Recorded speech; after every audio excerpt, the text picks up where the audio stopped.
This is Beyond the Big Screen podcast with your host, Steve Guerra. Thank you again for listening to Beyond the Big Screen podcast, where we talk about great movies and stories so great they should be movies. A huge thanks goes out to my fellow podcaster and friend Pete Collman, host of the Past Access YouTube channel and podcast. Links to learn more about Pete and Past Access can be found at www.pastaccess.com or in the show notes. You can now support Beyond the Big Screen on Patreon. By joining on Patreon, you help keep Beyond the Big Screen sustainable and get a ton of great benefits. Go over to patreon.com/Beyond the Big Screen to learn more.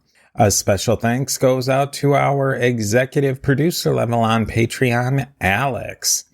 Another way to support Beyond the Big Screen is to leave a good old-fashioned rating and review on Apple Podcasts. And I always like to mention that we are a member of the Parthenon Podcast Network, featuring great shows like Scott Rank's History Unplugged podcast. You can learn more about Beyond the Big Screen, how to support the show, the Parthenon Podcast Network, and much, much more by going to our website, a2zhistorypage.com. I thank you for joining me again, Beyond the Big Screen.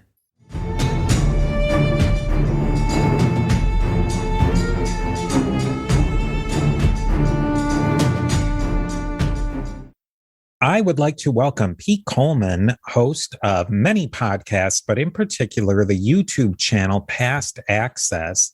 This podcast/YouTube channel is part history, part travelogue.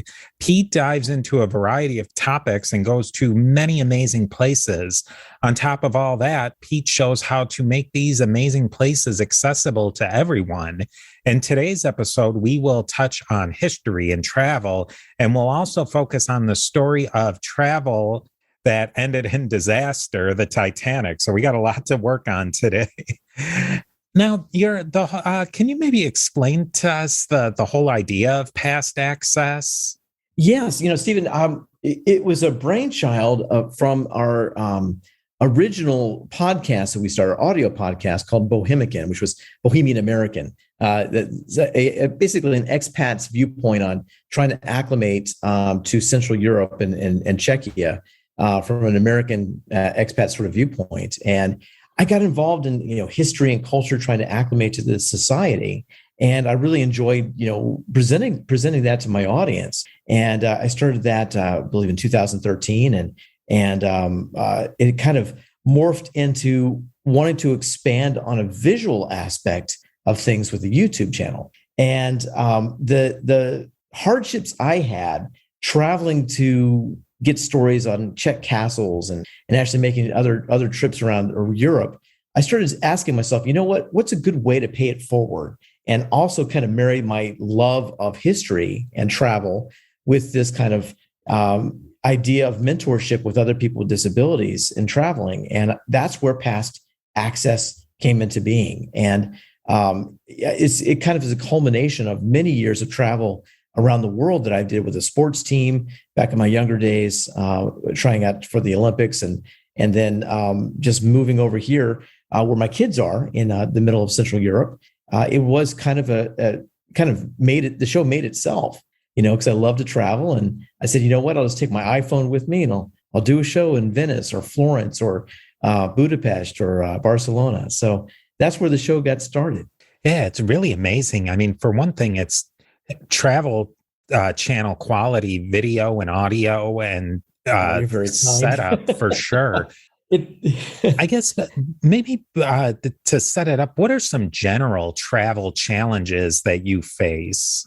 Well, I think the first thing, and even though I've been doing this for many, many years, there's times when your body says, nah, I don't think I can handle it. Or you feel like what's coming your way when you travel, and there's a lot of the minutia that you have to kind of battle through as a tourist with a disability, a physical disability. And I would say that once you can overpower that spirit of adventure and learning and pushing your limits, overplays that sort of, I don't know if I can do it today. And that might be my, I'm almost 50. So I think it might be my years catching up with me a little bit. But for those people that are worried about traveling because of a disability, that's where the show is. If I can do it, I'm nothing special, but if I can do it, many people with mobility disabilities can follow in my well, I could say footsteps, but we could say in my wheel tracks. How about that? So something along those lines to see what it's like to plan, be prepared for the things that could come your way, do a little due diligence, and have a great sense of if it goes wrong, that's okay. There's always tomorrow mentality. And I think if you do that, you're going to be in a good place to kind of experience the best parts of travel, which is seeing new things and meeting new people and seeing new cultures, and doing it from your wheelchair or from crutches or from a walker or whatever you might be using as a device. It's going to make you a better person. Travel always makes you a better person. That's what I really like about it is I think the best travel shows are the shows that give you some logistics of where you're going. And even if you aren't, don't have a disability, I think it's interesting to see what you go through, what you see it from your perspective. And I think that's the very best of a travel log. Yeah, I agree. And I like this to be very encompassing and broad, because if you're not a wheelchair traveler, that's fine. I think even if you're someone that travels with a disabled person, that's great too. But I think what you're going to find when you follow me around the world is you're going to be interested in the things I find, even from my perspective, which is a little lower, sitting down in a chair. You're still going to see some of these really amazing things that just kind of pique my interest about culture or about history and different types of peoples out there in the world. And I want that to be interesting as well. And that's kind of the spinoff. The Past Access show is that big umbrella that we have. And I spun it out to a couple other little shows. And one in particular was the Past Access Presents Did You Know, which is shortened down to DYK. And those are the things that can't quite always fit into a travel log, but they're great little stories that I really kind of want to dive into. They're only 10 minutes, 12 minutes long. But visually, I put a lot of work into it. It takes a month or so to do it, to write the script and research, to voice over, then to edit and find the right free or music or video that I might have to use, or make sure the citations are correct. It takes a lot of work to put all these things together. And we do a lot of neat little shows here and there, from the history of Pac-Man, to maybe the executions of 1621 here in Prague that started off the 30 Years' War. So we have a wide group of things to watch that our audience can really sink their teeth into. Overall, what are some of the places that you've traveled to that really stick out in your mind? I think I've fallen in love with Italy. I love diving into what I pretty much slept through in history class, which is the Renaissance. I was starting to learn more about what I missed out in history class when I was going down to Florence and asking the right questions and realizing it was just an amazing place of people at the right time. And as an American, we could say the Age of Enlightenment, if we can take a little bit away from the French Revolution.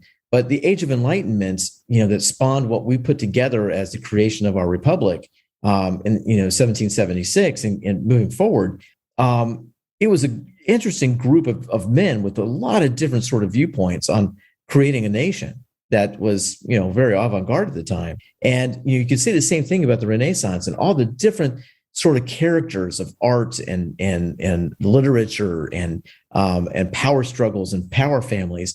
They all kind of lived in the same sort of era of time, and so to speak, and as peers. And I was really fascinated by that when I went to Florence. Are there places that, I guess in general, a lot of the places you travel in old Europe, they were not designed for mobility or anything like that, or accessibility? And what are some challenges that you face when you're going to some of these castles and things like that? Have they made some accommodations, or are you on your own? Is it place to place? There are some movements, some accommodations, but remember, castles were built for having a a good perspective on top of a mountaintop, usually someplace that's not easily accessible, mainly for its design, so they wouldn't be taken over by enemy forces. So put that into your mindset. You know you're going to be going into a probably a difficult situation. So I usually like to do something and ask for forgiveness later. So if I can drive my car where it probably shouldn't go, as close as I can get, and then I can just push up those cobblestones, or maybe get as close as I can with my telephoto lens. That might be all I can do. But it's one of those things. As you travel, you start thinking, okay, well, that curb cut's a little too big, or there's always going to be steps, or this bathroom is down a flight of stairs. That's going to be tough. You just try to kind of manage what you can do with your research before you go, and kind of take a little map and make little notes on things when you get it, saying, okay, here's a good WC, as we say here in Europe, water closet. Here's a good place with wheelchair accessibility.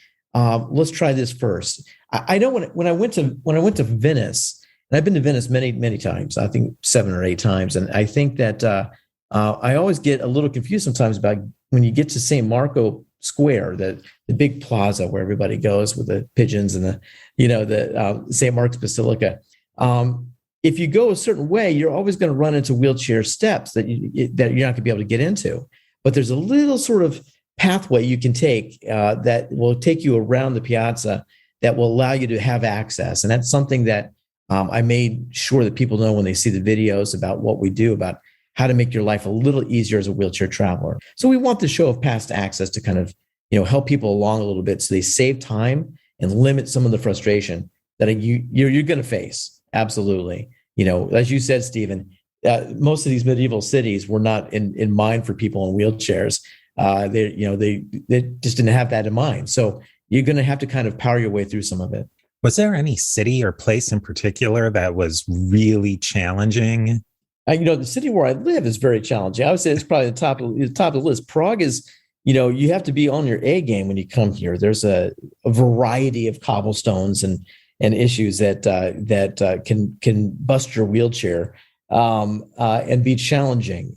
Yet I've found different ways to kind of circumnavigate some of those things so that I can still give tours to people that come here. I can, be very active as a person living here, and helping my kid go to school or getting to work and doing this type of thing. So I've found ways to get around that, but that's with, 11 years living here.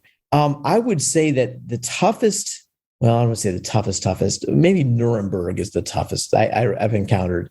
If anybody's familiar with Nuremberg, it starts off by the train station, and you see the big gates, and you go in, and it's like several little mini old towns, marketplaces put together. And as you go through, you kind of go down, it dips down by the river and then goes back up to this gigantic hill where you have two castles side by side with cobblestone and everything else. Yeah, super challenging. Has there been any major changes in technology in wheelchairs that make things easier? Yes, power assist wheelchairs. I would say when I was working at a rehabilitation center in Atlanta, Georgia, Shepherd Center is the name of the rehabilitation center, we always would have these great, minds of engineering from Georgia Institute of Technology, Georgia Tech, come by and, start putting things together for us and our patients to try to help those that maybe might be a low-level quadriplegic, where they can move their arms but not their hands very well with their dexterity. So they needed some assistance. And over the years, different sort of companies have put together things where, like a tank-like, movement where you can have the wheels kind of push. Nowadays, they have this apparatus that goes in the back of your manual wheelchair that has a tiny little motor and a tiny little wheel to actually propel you from the back instead of the front to maybe get up some hills, still allow you to push your chair a little bit, but save some of your energy and your rotator cuffs. Oh, yeah. But the hard part about having an electric wheelchair is that they're very expensive. They're very heavy usually, and they have a tendency to break down under really bad situations. And that's something you have to be somewhat aware of if you do travel, that might be a challenge. What was a place that you thought like, oh, this place is going to be a breeze for me to get around, and it just turned out to not be a breeze?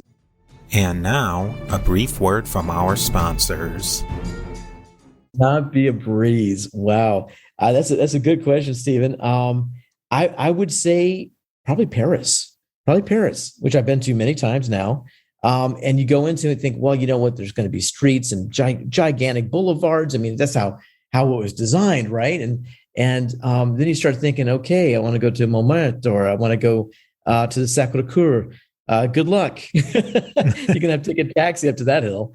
But or you might say, hey, you know what? I want to go to the top of the Eiffel Tower.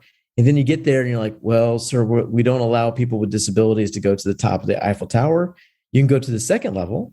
It's a security issue, a safety issue, in case you need to be told to get down these stairs quickly. So that's what they told me. So you have these little sort of, okay, that's unfortunate.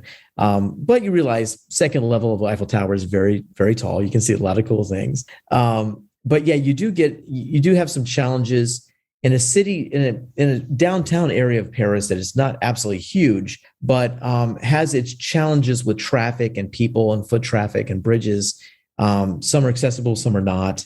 So you can just kind of power through. You make a little mental note and you say, okay, next time I come, maybe I'll skip this, or I'll take a taxi over there, those type of things. But I did mention taxis in Paris. I did get my first chance at one of these, what they call hansom cabs, that they call in London, which are very big sort of taxi cabs, but has a wheelchair ramp in it, so that you don't have to even duck. You just go in and set your wheelchair up and you're ready to go. Yeah, it was great. Is it generally easier in a place like the US or Canada versus Europe? Yes, that's the quick answer. It just is easier. United States is a newer country, and compared to what we see here in Europe and parts of Asia. And we also have been trailblazers in the concept of the Americans with Disabilities Act, the ADA, where if a building was built after a certain date, I believe in the early 1990s, it had to be, or make the attempt to be, wheelchair accessible. And federal buildings had to be wheelchair accessible. And the National Park Service does a really good job of helping out people with disabilities. And every year they're getting better and better. That being said, there's always some struggles when you go to, let's say George Washington's house in Mount Vernon, or Thomas Jefferson's house in Monticello in Central Virginia. But yet they've made some pretty good accessibility standards for me. I've tried them out. They're great. I can't see everything, but I can see a lot of good stuff. So I would say that if you were to kind of put the Canadians and the Americans together as far as making the best effort, I would say they get A+ in a lot of ways. And with the caveat, Montreal is a little difficult. Yeah. Quebec City is a little difficult, but Toronto's beautiful and wonderful. And Nova Scotia, even with its giant hills, they do a lot of work there for people with disability. It's kind of like you said with the wheelchair technology, that it's evolving and that there's trial and error. Do you think, having experienced these things and really done it, are there some things that you could see as are easy fixes, that if places did something, that it would just make things a lot easier? Yeah, I have one in particular, and one it kind of got me thinking when I was back home visiting family in Virginia. And I was very lucky to grow up in Virginia. It is my backyard was Bull Run, Manassas, Civil War battlefields, Yorktown, Revolutionary War, founding father homes. Yeah, it was really just a treasure trove of history. And I always struggled after my spinal cord injury in 1985 of going back to wanting to see these historic places again. And there's yards and yards of rolling meadows and grass that I'm not going to be able to push on, or there's no trails that I can push on in my wheelchair very easily. And I've always thought that the National Park Service probably should invest in ATVs, or all-terrain vehicles that a person could somewhat get themselves transferred from a chair to that, maybe with some assistance, that they would be allowed to drive slowly on these grounds. And I think that would be very helpful, to be able to get from point A to point B to see some of these, wonderful areas in the National Park Service. That would be my suggestion. Yeah, it's not putting in a new trail or anything like that. And it's not disturbing the land, but you're getting the same experience. I would say that would be great. Now, I've been to places like in Moab, Utah, and in the desert, and they even have when you can't quite get to the arches very easily, but you can get to a lot of cool things to see in that environment in the desert. And they put in sidewalks, which were nice, and that was all designed for people in wheelchairs to be able to get back and forth, so they didn't have to walk over, stones and those type of things. A little bit of that sort of forethought can help out a lot. Yeah. I went to Michigan State University, and it's a very cold campus about 7 or 8 months out of the year. And, they put in heat bars underneath the sidewalks to keep the ice from keeping people from their classes. So when I was going there, it was very accessible, even when it was snowing pretty heavily. And that's just that little bit of forethought that can really open up the doors for a lot of people with disability. You've done a lot of places in Europe and Central Europe, and you've done a couple of places in the US. Do you have a couple that are in the works right now?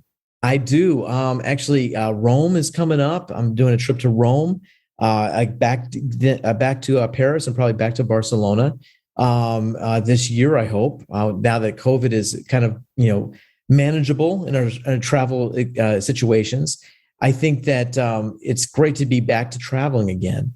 I'm really excited to go back to places I've been to before, and maybe next year I'll try something a little new. But Rome is on that list coming up because last time I went to Rome, it was a wonderful trip. However, that was back when we were doing audio podcasts and not video. So this time I'm doing more of the video, and it's a very intense 4-day trip, between the Parthenon and St. Peter's Basilica to the Colosseum, the Forum. And that's one thing that's I would probably call my biggest challenge will be the Forum. They put in an elevator about 6 years ago, and the time I went, it was broken. So I'm hoping that's not going to be broken this time. But you can go down a gigantic ramp, and you're welcome down to the very bottom with some of the biggest, the toughest terrain that a wheelchair probably could face. But I still suggest you try it out, because it's something to be, on those cobblestones that the Romans were walking on 2,000 years ago, and be right in the middle of all of it. It is surreal. And I'm excited to go back to seeing that. I was watching in one of the videos that I think it was in Germany, to get on the train, you had to make a 48-hour, or certain trains, not all of the trains, you had to make a 48-hour reservation to have a wheelchair ramp. That's a good rule across most of Europe and Asia, especially, Asia too. It's the same thing in Tokyo, and other places in Japan. 48 hours is what they want. And that's true with in Germany. When I was in Dresden, that was something I always had to learn. You just can't just pop in and say, "Hey, I'm here in a wheelchair." Can they do it? Sure. They most likely have somebody, and they know where the equipment is. And most of these trains, if they're modern, they have built-in wheelchair ramp, which is really, really cool. But if they're a little bit older trains, and some of these trains harken back to the Soviet era, that you do have to have a hand crank ramp that elevates you to a certain level, and then falls in, and then you drive on top of it. That does take some time to reserve. So I always like to tell people, plan ahead. Make sure if you're going to be taking the train, especially, that you give them the arrival time ahead of time, and also the departure time with days to spare. If you can't quite squeak in those 2 days, at least make it 24 hours. You have a fighting chance not to have some issues. Yeah, it really seems that you can get the full experience of these places, even places that seemingly from the surface might be really hard, with a little bit of planning ahead of time. It does help. I tried to make sure that I'm on the internet. I'm printing out some things. I'm putting some stuff on my my iPhone, to make sure that I've got a list of things at work and contact numbers. And that's also something else to be prepared for. You might have some wheelchair maintenance issues. Let's say you went down to the Forum in Rome and you busted your front caster, the front little wheel. You might need to have that second caster that in your backpack that you might need to put on, or you need to know where the local bike shop is. That's usually my rules, that I know where the local bike shop is. That not, I would say probably 6 out of 10 times they kind of know how to fix certain things in a wheelchair. especially if it's wheel related, like your back wheels. To know that gives you that sense of confidence. Okay, I'm not stuck. My trip's not ruined. But having a backup, having an extra axle for in case you break an axle, or just in case the airlines break an axle, that has happened to me many times. You need to be prepared. The old Boy Scout motto. One of the new did you know episodes is on the Titanic, and that's going to shape up into a series. And I think everybody who's into history is into the Titanic to some degree or another. And I can tell from the videos that you're a Titanic fanatic. Are you a Titanic fanatic? Am I reading the room? And I always like to preface that it has nothing to do with James Cameron's movie back in 1998. I don't know why I feel I have to preface that, but and that's fine. Johnny come latelys that want to, that inspired them, or they're too young and they've watched it on Netflix or whatever, and that's wowed them. But I would go back even further. I remember watching on television a rerun on someday when I was maybe 7 or 8 years old, A Night to Remember, the 1956 or 57 black and white movie, and I was shaken to the core. I mean, it was the first taste as a young kid to realize that there are some things you're not going to make it out of, and that's a heavy thing to as a kid to kind of really encapsulate that there's not always an exit strategy that's going to work out for you. And for me, that sort of horror kind of stayed with me, and it kind of morphed into more of the human experience, not only the bad stuff and kind of dealing with the idea of an impending doom, but how you deal with the end of life, no matter how abrupt it might be, or how you deal with surviving something like that. To me, that's fascinating. And not to mention the marvel of what the Titanic was and what it meant to the world in 1912. One of the things in my research with it that I always found amazing was the aftermath of what people thought about the Titanic sinking.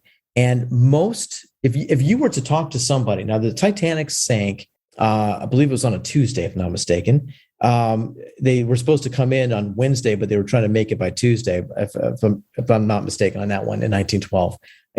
So it sunk in the early morning of April 15th. And by that weekend, everybody had a chance to kind of understand the gravity of what was lost, not only in England, but also in the States. And that Sunday, when people went to church, most of the sermons that were written about wasn't about, the modernity of making giant ships or thumbing your nose to God, saying not even God could sink that. It wasn't that. It was the folly that the ministers were telling their congregation of speed, of that kind of, devil may care, we need to progress.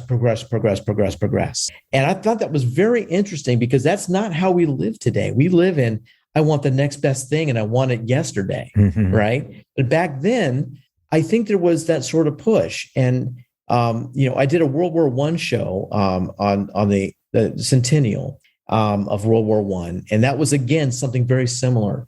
As you know, every year leading up to World War I in 1914, everybody was getting militarily advanced by the minute. And even the Tsar of Russia, Tsar Nicholas, was saying that he wanted to put a stop to some of this technology advancement, because not only could the Russian Empire not keep up, but he just knew he could see the forest for the trees, that it would just be something bigger and badder that would be destroying people. And of course, he was right. I mean, World War I was destructive beyond belief. So I think that was something that, with the Titanic, it always kind of amazed me that people looked at it as in the folly of human endeavor going too fast. The Titanic, I think it's one of those things too, that once you catch the bug, like when you were a kid, my son has really gotten into it. He's 7, 8 years old, and he got that one book from the library that he just randomly pulled off the shelf, and it gets its hooks into you. And I think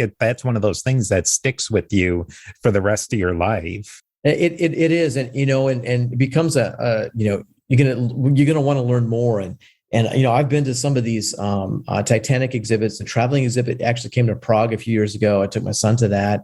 I've been to the one in Las Vegas. There was one in Atlanta where You can go and see some of the artifacts they brought up from the bottom of the ocean. That was amazing to see that. And of course, I think there's these, forever places that they've set up in Branson, Missouri. I think there's one in Pigeon Forge, Tennessee. Of course, there's the big one that's in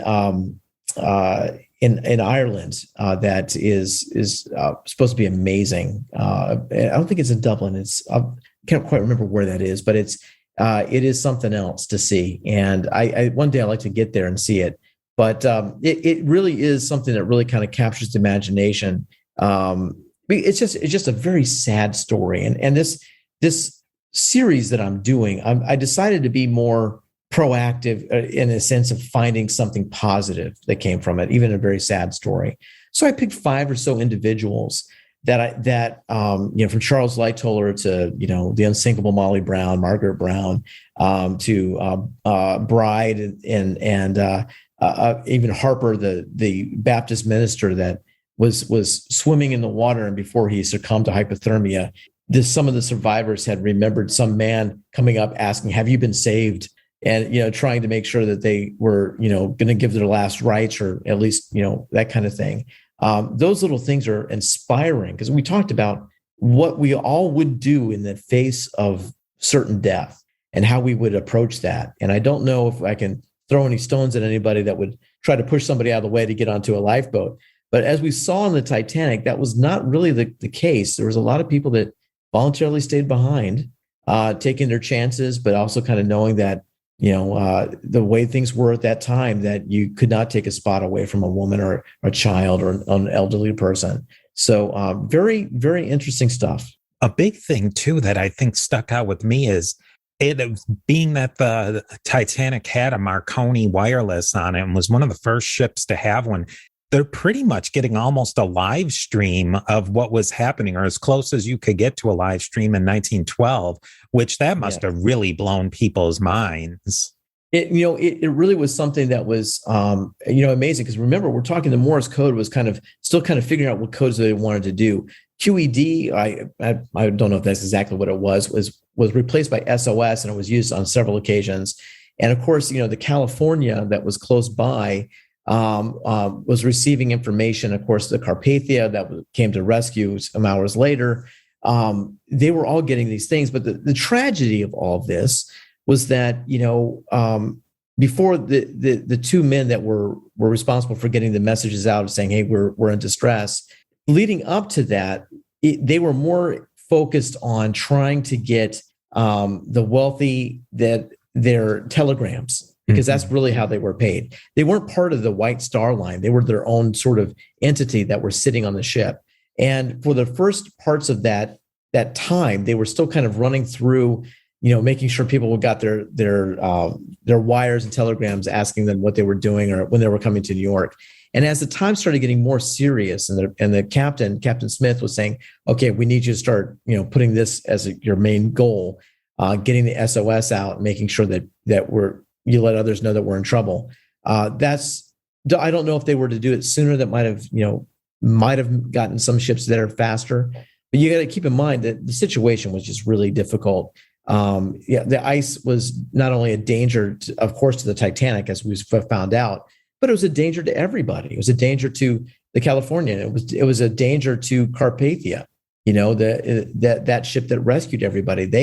They went full steam ahead into these crazy waters, not knowing if they would get hit by an iceberg, but they did it anyway. There's a lot of heroes involved with this horrible tragedy. One thing that I really started to realize is, the crew messed up and the captain messed up going so fast, and there's definitely a lot of points to nitpick. But as far as the evacuation, they probably did as best as they could given the circumstances. Yeah, I agree. I think you look back on it and you see that I'm not a math guy at all. I always find it amazing, not to get off track here, but you've ever watched the movie Apollo 13? When these guys are in the capsule and they know that there's something has blown and they're off trajectory and they have to give up landing on the moon, and they have to do some basic mathematics and some calculus to figure out what the trajectory is to get back to Earth, and they do it under all those stressful situations. That amazes me. So go back to 1912, and you're looking at Andrews, who designed the ship. He is basically making mathematical conjectures of what happens when if the first four watertight compartments are filling up as quickly, how much time they have left. And he was just about right on the money. So when he was telling this to Captain Smith, saying we might have 2 hours, and he was right. The watertight compartments, when they got full, they were overspilling into the next one, to the next one, to the next one. Four could be handled, maybe even 5, but going into the 6, then we're talking some hard stuff. And the ship, of course, would go below the bow, would slip a little bit by the bow, and then also towards the starboard side, and it just made matters worse. So yeah, I mean, I would say that everybody did what they could, but what the real heroes we don't talk about are the firemen, the guys down below that were told to say, hey, you need to keep make sure things don't have an explosion down here, make sure that we have electricity to keep the lights on as long as possible. And those guys stayed at their post. And one thing we don't think about when we think about, oh gosh, maybe most of the third class passengers died. Those numbers were big, but it really was the White Star Line, employees. They're the ones that really stayed.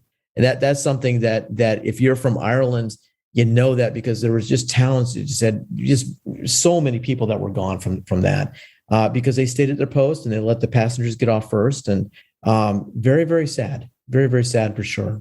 Lightoller is amazing because he survived it, for one thing. And I mean, maybe just give us a little teaser of his story, because people should definitely go check out the video. But I think he's one of the more surprising people you'll find in this whole story.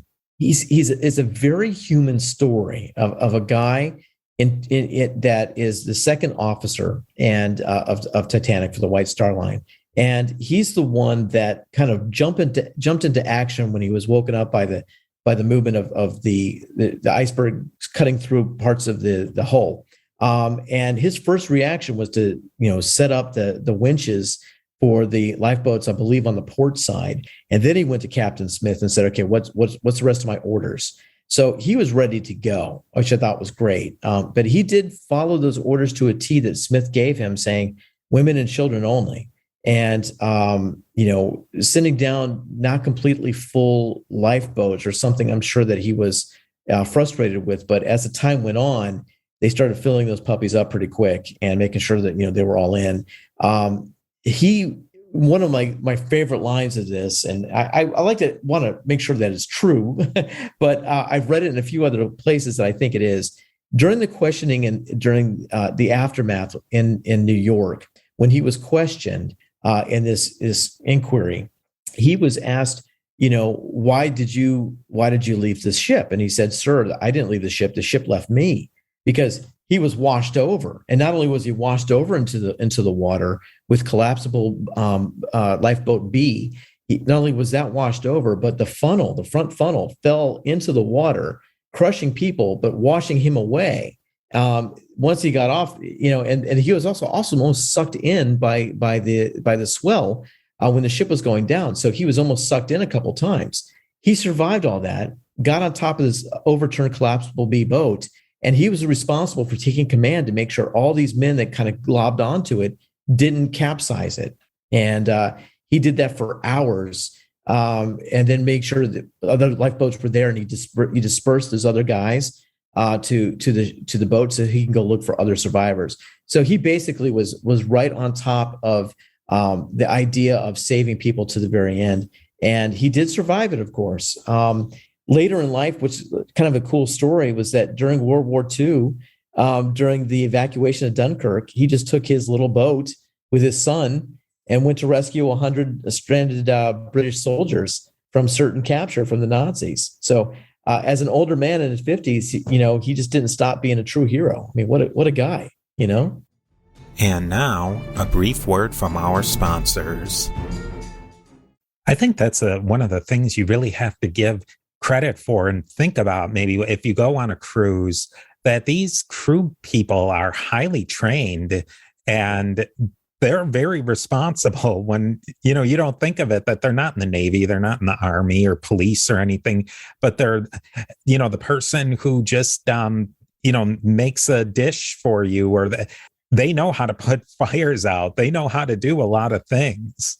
If you take a cruise today in 2022, you are taking part in exercises of evacuation. No matter where you are, it's a must that you do when you first get on the ship, and that's thanks to the Titanic. Also, the fact that we have iceberg patrols, you know, in airplanes to this day flying over the North Atlantic is because of the Titanic. So, you know, we're talking about something that's over 100 years old, and yet we still feel the effects of it. Now, you talked about what amazes me about the Titanic is that this was the beginning of the 20th century. And we had a bunch of horrible things that happened in the last 100 years, right?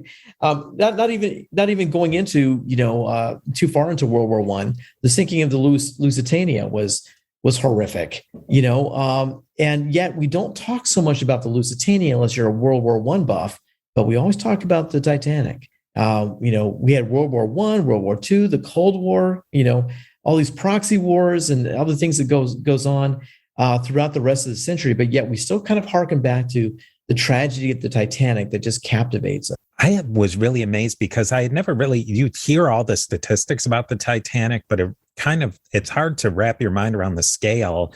But I looked just to see how it would compare to a modern cruise ship. And apparently even the smaller modern cruise ships, the Titanic can fit into that entirely with the smokestacks and funnels and everything, with room to spare in the area of the actual cruise ship. It is, if you were to go online and see a comparison with, you know, some of these Carnival cruises or Norwegian cruise ships. If you ever been to some of these port cities in Barcelona, or if you go to Venice, you sit there, kind of your mouth kind of drops when you see at the port, and you're like, these gigantic behemoth, you know, cities that are floating.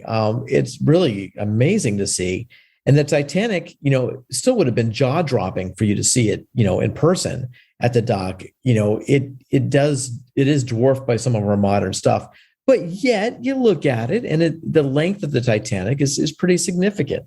And you're looking at, you know, a different way of constructing a ship in 1911 to 1912 than it is in 2021 to 2022. It's just a different experience and more of a labor of individual craftsmen and welders that really kind of did this without the benefit of some of these modern technologies that we have today. It really is amazing that the ship was built the way it was. And of course, its sister ships, the Britannic and the Olympic, you know, both of the other two had served in World War I in some capacity.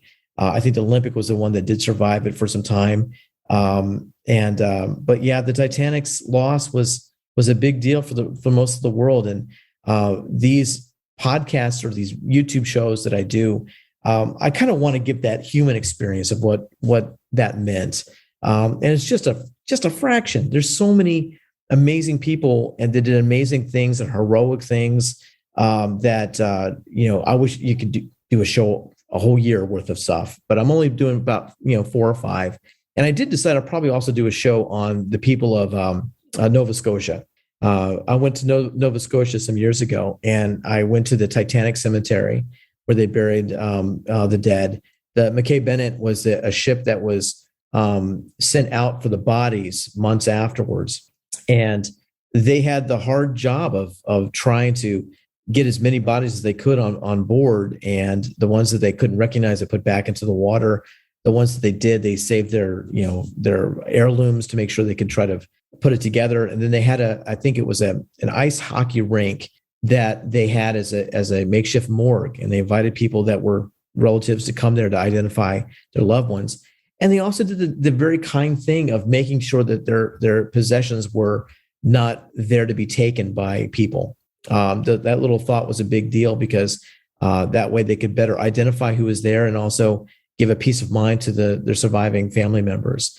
So the people of Nova Scotia really did an amazing job in this tragedy, and they probably should be remembered for sure. It feels like the Titanic is more of a modern story, that systems were taking care of people, and it wasn't, like you said, just looting. And they tried to do their best, and we've made progress on those things, but they really did. It seemed like they were really trying to make a ship that was safe and clean, even for the third class passengers. And it was maybe something that had to happen so that we could add on to that. It really was a marvel of the time. And if you look at what people in steerage would have to go through for most time, it was really, really bad. This was steerage. The third class is in the Titanic was you had your own bunk bed, you had a blanket, you had a wash sink, I believe, in the room. You had decent food to eat and to drink for the duration. So you were living pretty good in the sense of going from the old world to the new world. I think that what was really kind of cool was the mechanics of the ship itself, and as you mentioned, Stephen, the watertight doors, the fail-safe doors, all were great ideas. Top of the line ideas. It's just that this particular thing, the way it hit, and how it hit, was something that I don't think you can really prepare for. And, that's really the sad part about it. I will say that I did read in the BBC a few years ago, it was 2015, that one of the survivors' granddaughter had mentioned that, maybe it was Charles Lightoller. You can probably look this one up, but I read this, and after he passed away, his wife had told their daughter what Bruce Ismay had said to him before the inquiry. But Bruce Ismay, of course, was one of the owners of the White Star Line, and he survived by jumping onto a lifeboat, and he was chastised for being a coward all his life. I don't know how fair that would be, but he had brought Lightoller aside and said, "Listen, we're not going to talk too much about the speed. We're going to ignore that, even though that we were going probably too fast, and we're not going to talk about that." One of the men at the wheel, when this was hit, was given the order to steer clear towards the port and to avoid the iceberg. And instead, because of the wheel itself was a different sort of wheel when you're talking about a steam powered engine, he went the other way by muscle memory. And so Ismay knew this, and it was one of those things where he said, "Don't talk about it." And Charles Lightoller, being a company man, didn't talk about it. And that was something that he told his wife. His wife finally told his, their daughter and their granddaughter, and said, "That's, now that everyone's gone, I can tell that story," is what she said. So I found that kind of amazing. I would like to read more about that, but it sounds like it's right from the family legends that became true stories, that there was probably some things that could have been done differently that led to that disaster. Maybe to wrap up today, I know there's the Titanic movie we shall not mention, but that is a way that a lot of people got hooked into it.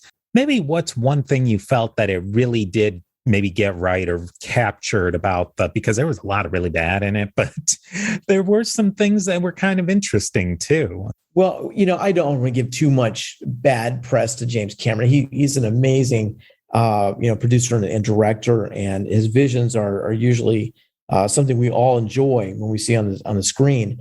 I would say that the things that are problematic would be things that we figured out with science and discovery years later that they didn't know at the time.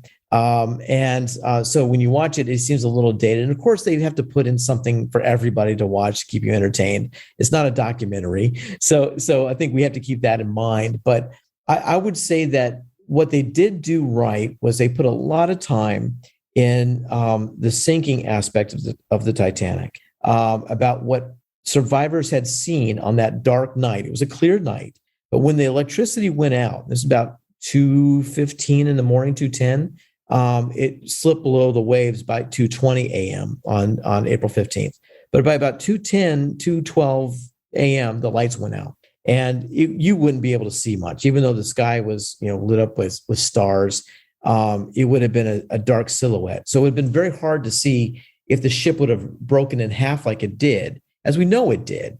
But would it have been up so high in the air that, the bow, the stern? I don't think so. But it would have been still significant to see probably the mechanics up in the air, basically.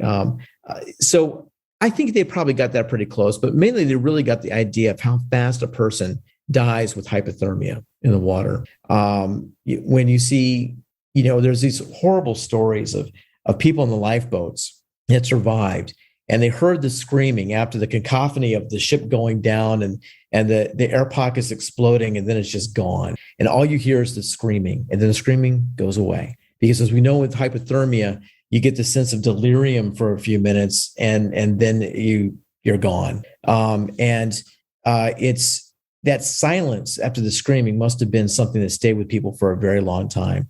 And I believe there was one guy that I think later that decade, probably in the late 19 teens, had gone to a Tigers game in Detroit, a baseball game, and he freaked out when he was around a crowd that was screaming, because it brought him back as a child when he survived the Titanic. So that PTSD is something that, if the movie were to go a little further into people's lives after the wreck, I'm sure he might have done something with that. But that moment of people, trying to survive in the water, in this frigid water, I think he got that just spot on. He put those actors and actresses through that, by the way.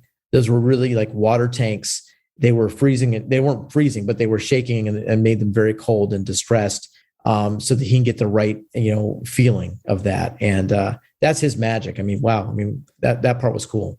Yeah, I got the sense he made a documentary. I think it was for Discovery Channel almost 20 years later in 2016, I want to say. And it was long. I think it's like 3 hours long, but it showed that he was really inquisitive, James Cameron, and that he cared to get the details right. And I think you could say that a lot of directors and movies may not care that much about it, but he really did want to portray something as correctly as he could.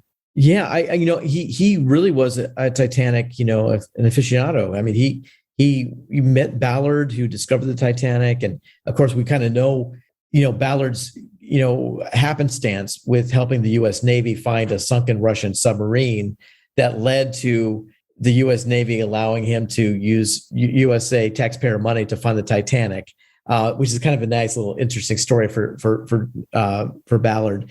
But I remember, I think it was 1987. When they found the Titanic, it was like such big news that we were all like, "Oh, this is amazing!" And all those years afterwards of the dives that went down to see it, James Cameron did some of those dives. So I mean, he really was, a person that wanted to get the story right, and I appreciate that. Where I kind of have a hard time now figuring out the moratorium for people going down to see the Titanic, because it's dissolving, and also because it's considered to be a graveyard. I think it's okay for me to ask this without being, rude or whatnot. But a lot of people have gone down there, and James Cameron, one of those, and now saying no one else should go down and see it seems problematic to me.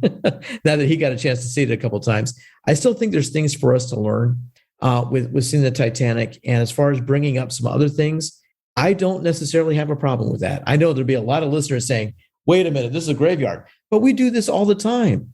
Don't we go to Antietam and we walk across the Bloody Lane? Of course we do. Do we go to Gettysburg, and do we go to, all these other horrible things at Passchendaele, like in Belgium? Or do we go to these places and we're involved? There's even gift shops on as part of the areas and stuff, and people selling relics. Of course, we have reverence for what's going on, but it doesn't stop us from wanting to be very curious about what was lost. So I see both sides, but I'm more to the idea of let's bring up that Marconi, area that I think we can actually get to. Let's bring up some other things before it's gone and completely collapses upon itself, because we all want to kind of see more of that connection to what was lost, not for monetary gain, but for education. I necessarily don't have a problem with that, to be honest with you. Now, I had to think long and hard how I felt on that, but I really feel that if you look at the rest of historical sort of things that we allow that to pass by when we talk about say whistling by graveyards, we do it all the time. Go to Gettysburg. You've got people with little flags walking around and you're giving tours, walking on top of things. We try to do it as reverent as we can, but we're still invading on people's worst day of their lives. So I have to agree, because if you can say that we're going to shut down the Titanic to even scientific and archaeological discovery, that really puts everything off limits. Then why Titanic and not the Bismarck that I think Bob Ballard might have discovered that one too. Anything he did, yeah. Anything could really, your backyard very well could be off limits, and your kids go back there with a metal detector, and almost anywhere in the world they can find something. I think the difference that someone would say against the thought we're talking about right now, Stephen, would be that you're talking military people versus civilians, and Titanic's a civilian loss.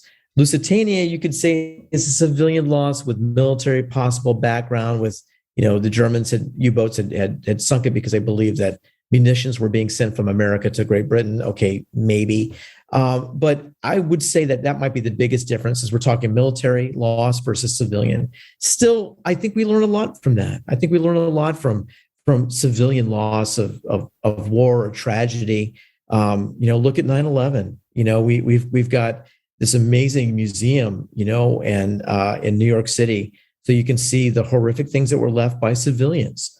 They weren't just given, shoes away to family members. Some of the family members gave it back, saying people need to see this. So there were excavations, for during 9/11, and I think we feel a little bit closer to that tragedy and to people that lost their lives because of it. So I do think there's validity to the historic aspect of getting back to Titanic and bringing up what you can, not again for monetary issues, but for education.